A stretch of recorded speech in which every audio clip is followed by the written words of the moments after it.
پاکستان کے صوبہ بلوچستان میں واقع ریکوڈک منصوبہ ایک بار پھر خبروں میں ہے۔ دنیا کے بڑے تانبے اور سونے کے ذخائر میں شمار ہونے والے اس منصوبے کے حوالے سے حالیہ دنوں میں یہ خبریں سامنے آئیں کہ سیکیورٹی صورتحال کے باعث اس کی رفتار متاثر ہوئی ہے۔ تاہم حکام اور منصوبے کی انتظامیہ کا کہنا ہے کہ ریکوڈک منصوبہ بند نہیں ہوا اور اسے ختم کرنے کا کوئی فیصلہ نہیں کیا گیا ہے۔ ریکوڈک منصوبہ بلوچستان کے ضلع چاغی میں واقع ہے، جہاں تانبے اور سونے کے بہت بڑے ذخائر موجود ہیں۔ اس منصوبے کو پاکستان کے لیے ایک اہم معاشی موقع قرار دیا جاتا ہے، کیونکہ اس سے مستقبل میں برآمدات، سرمایہ کاری اور روزگار کے نئے مواقع پیدا ہونے کی امید کی جا رہی ہے۔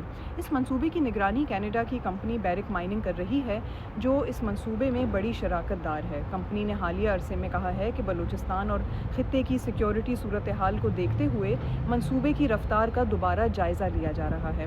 خاص طور پر بلوچستان میں بڑھتے ہوئے سیکیورٹی خدشات، یعنی راستوں پر حملوں اور امن و امان کی صورتحال نے منصوبے کے مستقبل کے حوالے سے سوالات پیدا کیے ہیں۔ کمپنی کا کہنا ہے کہ وہ سیکیورٹی، تعمیراتی اخراجات اور منصوبے کی مجموعی صورتحال کا جائزہ لے رہی ہے۔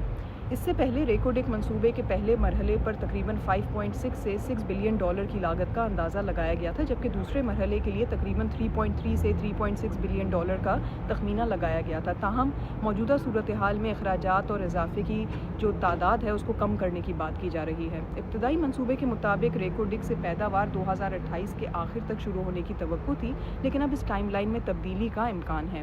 پاکستانی حکام کا کہنا ہے کہ ریکوڈک ایک قومی اہمیت کا منصوبہ ہے اور اسے محفوظ بنانے کے لیے اقدامات کیے جا رہے ہیں۔ حکومت نے ان خبروں کی تردید کی ہے کہ یہ منصوبہ بند ہونے جا رہا ہے اور کہا ہے کہ کام جاری ہے۔ تاہم بلوچستان میں اس منصوبے کو صرف معاشی نظر سے نہیں دیکھا جاتا۔ جہاں حکومت اسے ترقی، سرمایہ کاری اور روزگار کا ذریعہ قرار دیتی ہے، وہیں کچھ بلوچ حلقے اس بات پر سوال اٹھاتے رہے ہیں کہ اس منصوبے کے فوائد مقامی آبادی تک کس حد تک پہنچیں گے اور بلوچستان کے وسائل پر مقامی لوگوں کا حق کیسے یقینی بنایا جائے گا۔